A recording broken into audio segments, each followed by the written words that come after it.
اب ارشاد بھٹی صاحب ذرا ہم آگے بڑھتے ہوئے ذرا اجازت دیں اگر اگلے موضوع کی طرف آتے ہوئے، یہ اکانومی ظاہر ہم نے پچھلے ہفتے اکانومی پہ 2 پروگرامس کیے لگاتار، اکانومسٹ کے ساتھ یا گورنمنٹ کے لوگوں کے ساتھ جو معاشی حوالے سے ترجمانی کرتے ہیں، وہ ہم آگے انشاءاللہ دوبارہ بھی کریں گے تاکہ وہ ایک ٹیکنیکل حوالے سے انالیسس کر سکیں.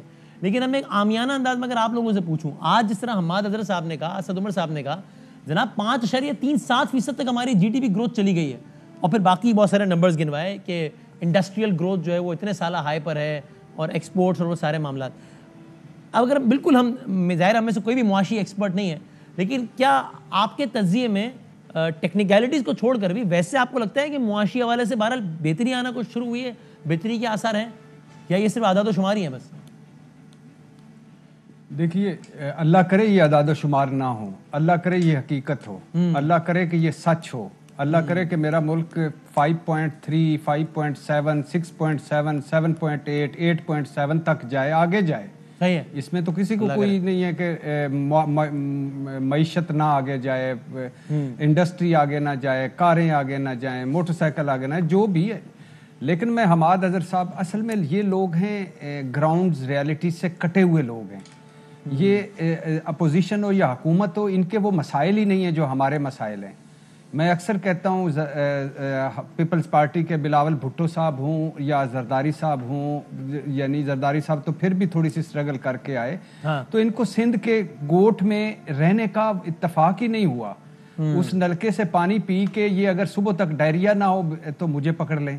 لاڑکانہ میں یہ کسی عام گھر میں 4 دن رہ لیں، سیاسی قبلہ ہے ان کا، وہاں دیکھ لیں. اسی طرح ہاؤس آف شریف. اسی طرح عمران خان صاحب بنی گالا میں، عمران خان صاحب نے ساری عمر بجٹ نہیں بنایا، ساری عمر ایک پیسہ نہیں خرچا، ساری عمر کسی یوٹیلٹی سٹور پہ نہیں گئے، سستے بازار میں نہیں گئے، کسی دکان پہ نہیں گئے. اور حماد حضرت صاحب سونے کا چمچہ لے کر پیدا ہوئے، اللہ ان کو اور عزت سے نوازے. اسی طرح شوکت ترین صاحب جنہوں نے آپ الحمدللہ 500 ملین کی منظوری دے دی افغانستان کے لیے، ان کو دوائیں بھی دیں، مانا گندم بھی دیں، چینی بھی دیں، آٹا بھی دیں. لیکن انہوں نے پمز ہسپتال، جو ابھی لاہور کے ہسپتالوں کا آپ رو رہے تھے، میرا تجربہ ہوا ہے، میں اس وقت ایک ہسپتال کے پانی زدہ وارڈ میں کھڑا ہو کر میں سوچ رہا تھا کاش میں شہباز شریف صاحب کا نمبر ہوتا اور میں ان کو سے پوچھتا کہ سر یہ یورپین ہسپتال بنا کے گئے آپ، اور عمران خان صاحب کو فون کرتا اور کہتا کہ سر یہ ریفارمز لائیں آپ کسی ہسپتال لاہور میں چلے جائیں رل جاتے ہیں. اچھا، پیمز ہسپتال کے انہوں نے 2.5 ارب نہیں دیے، انہوں نے کہا میرے پاس پیسہ ہی نہیں ہے، اور ادھر انہوں نے کہا کہ میں دے دوں. پھر وہ عمران خان صاحب کے منتوں ترلوں کے بعد انہوں نے 1 ارب 20 کروڑ کی حامی بھری ہے، دیے نہیں ہے. یہ پیمز ہسپتال سرکاری ہسپتال ہے، سب سے بڑا ہسپتال ہے کیپٹل کا، اور جہاں غریب جاتے ہیں کرونا اور پریشر اور پتہ نہیں کیا کیا. اللہ شوکت ترین صاحب کو صحت دے، 4 دن پیمز میں آئیں تو وہ فنڈ بھی دے دیں گے. اب یہ ہے کہ بات، یعنی آپ کو لگتا ہے کہ ابھی یہ نمبرز لوگ فیل کریں، اس میں بھی ٹائم ہے، لوگوں کو فیل نہیں ہو رہا ابھی ہے کہ اتنا سب کچھ بہتر ہو گیا؟ نہیں سر دیکھیں کیسے کوئی آٹا سستا ہوا ہے، دالیں سستی ہوئی ہیں، چینی سستی ہوئی ہے، میرے بجلی کے بل میں کمی آئی ہے، کچھ ٹیکس ہٹائے گئے ہیں، کچھ پیٹرول میں کمی آ گئی ہے، ڈیزل کم پہ مل رہا ہے، یوٹیلٹی سٹور پہ سستی چیزیں ملنا شروع ہو گئی ہیں، سستے بازاروں میں واقعی سستی چیزیں ملنا شروع، کوئی کہیں سے ریلیف اوپر ہوگا مان لیا ہوگا، لیکن وہ فگرز نیچے کب تک پہنچیں گے؟ کیا ہمارے مرنے کے بعد پہنچیں گے؟ عارف بھٹی صاحب آپ اس پہ کمنٹ فرمائیں، پھر میں اگلے موضوع پہ جاؤں. آپ اس پہ کچھ؟ وسیم بدامی صاحب، آپ معصومانہ سوال کرتے ہیں اور معصوم ہیں، لیکن ہم چاروں آپ سمیت معاشی ایکسپرٹ تو نہیں، لیکن اس معاشرے کا ایک کیڑا مکوڑا حصہ ہے. حماد اظہر صاحب سے میں اب کیا کہوں یار، میں کچھ کہنا نہیں چاہتا کیونکہ میں ان کے والد محترم کو برطانیہ دور کا جانتا. ہاں میاں اظہر صاحب بڑا. مجھے یہ بتائے، وہ کیونکہ سنت نگر رہتے تھے، میں اسلام پورے رہتا تھا، میاں اظہر صاحب ہمارے، اچھا انہیں کیا پتا؟ وہ کہتے ہیں کہ 5% ہو گئی. 37%. ہم چاروں اپنے بجلی کے بل بتائیں اس وقت کتنے ہیں، گیس کا بل کتنا ہے، بجلی کتنی دیر آتی ہے کتنی دیر جاتی ہے، گروسری جو آج سے 1 سال پہلے آپ کی 25-30 ہزار میں آتی تھی اب کتنے پہ چلے گئی ہے، بچوں کی فیس کتنی بڑی ہے، پیٹرول آپ کتنے کا لیتے تھے. خدا کا خوف کرو، وہ خدا کا خوف کرو. جھوٹ بول بول کے تم نے تو شیطان کو شرمندہ کر دی ہے. وہ بھی ان سے زیادہ ٹیوشن لے گا کہ بتاؤ تو صحیح میں لوگوں کو کیسے ورگلاؤں. یار انبلیویبل ہے، کہتے ہیں گروتھ بڑھ گئی ہے.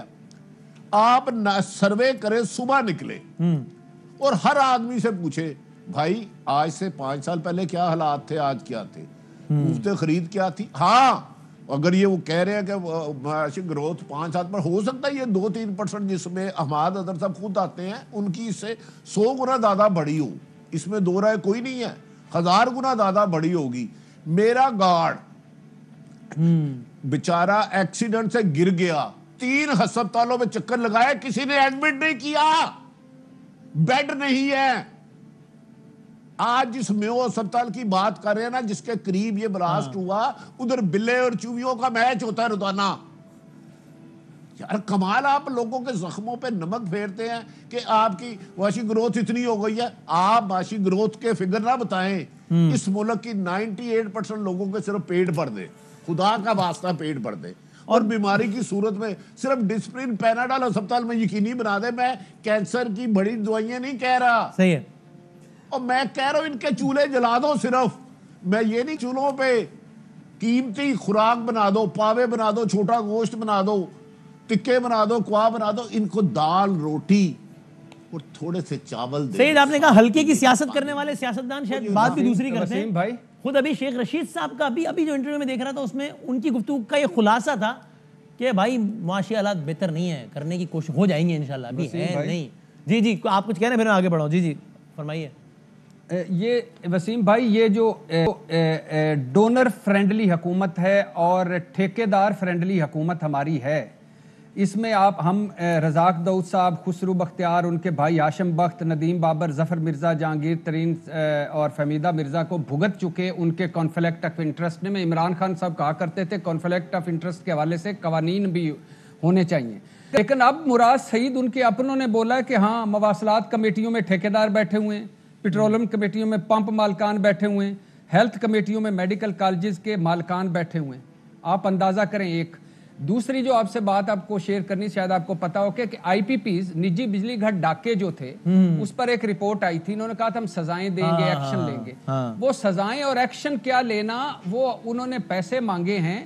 تو انہوں نے آئی پی پیز نے کہا ہے کہ ہم آڈٹ نہیں کرواتے، اپنا سارا فرانزک آڈٹ چھوڑے نہیں کروانا. حکومت ساتھ مل گئی ہے جی، آڈٹ کے بغیر پیسے دے دیں. ہاں جی. اور وہ نہیں تھا وہ جیسے اسحاق ڈار صاحب نے ایک ہی دن میں حکومتی جرمانہ معاف کر کے آئی پی پیز کا جرمانہ دے کر 480 ارب آئی پی پیز کو دے دیے تھے. آڈیٹر جنرل نے اعتراض اٹھایا تو پھر اس پر ایف آئی آریں تک ہوئی تھی. یہ بھی اسی طرح کرنے. کیا بھٹی صاحب کچھ کہہ رہے ہیں؟ میرا آگے بڑھنا. جی عارف بھٹی صاحب. اچھا آپ نے کہا بھٹیوں کا راج ہے، بخاریوں نے آپ کی سکرین کیپچر کر لی. اب بھٹی بیچارے بہت پیچھے رہ گئے. آج 2 بھٹی اور 2 بخاری کے درمیان ایک بادامی. پھر مجھے گزارش کرنے دیں، بھٹیوں اور بخاریوں کے درمیان ایک بادامی ہے. اچھا انہوں نے ٹھیک کہا احمد اظہر نے کچھ دن پہلے، میں صرف چند سیکنڈ، کچھ دن پہلے لاہور کے پوش ایریے میں 5000 کے نوٹوں کا تھیلا، بڑا تھیلا، غلطی سے گھر میں کسی نے دے دیا. اور تھوڑی دیر بعد آیا او ظالمو من مرواڑا جے، او مرواڑا جے یہ تے فلان صاحبہ، او سوری پتہ نہیں کس کا ہے. ہاں ان کے گروتھ ریٹ بڑے ہیں. یہ کیا مطلب ہے؟ جس کے گھر میں یار ایسی باتیں کرتے ہیں ہمیں سمجھ میں نہیں آتی، ہم جیسے کم لوگوں کو. اہم ترین خبریں اب ایک کلک کی دوری پر. ہر لمحہ باخبر رہنے کے لیے سبسکرائب کریں ہمارا یوٹیوب چینل. اپنے موبائل فون سے ملکی اور بین الاقوامی اہم خبروں تک رسائی کے لیے ڈاؤن لوڈ کیجیے موبائل ایپ. باموثوق ذرائع سے مصدقہ خبروں، تجزیوں اور تبصروں سے مستفید ہونے کے لیے وزٹ کیجیے پاکستان کی سب سے بڑی news web site. ARY news پہنچا رہا ہے خبریں سب سے پہلے آپ تک، تاکہ آپ رہیں ہر لمحہ باخبر.